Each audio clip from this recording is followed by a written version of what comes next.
তথ্যপ্রযুক্তি খাতে এই মুহূর্তে কর ব্যবস্থার আওতায় আসার উপযোগী নয় বলে মন্তব্য করেছেন প্রধানমন্ত্রীর বেসরকারি শিল্প ও বিনিয়োগ বিষয়ক উপদেষ্টা সালমান এফ রহমান। তিনি বলেন, আইটি খাতে কর অব্যাহতির সুযোগ থাকা উচিত। রোববার রাজধানীর বনানীতে আয়োজিত investment climate for smart Bangladesh সেমিনারে তিনি এসব কথা বলেন। বিকাশে কম খরচে ক্যাশ আউটের লিমিট বেড়ে 50,000, প্রিয় এজেন্টও 2টা।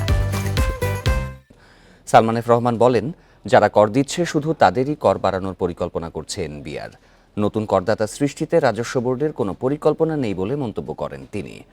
এ সময় দক্ষ জনশক্তি গড়ে তুলতে কর্মমুখী প্রশিক্ষণ ব্যবস্থা গড়ে তোলার তাগিদ দেন প্রধানমন্ত্রীর শিল্প ও বিনিয়োগ উপদেষ্টা।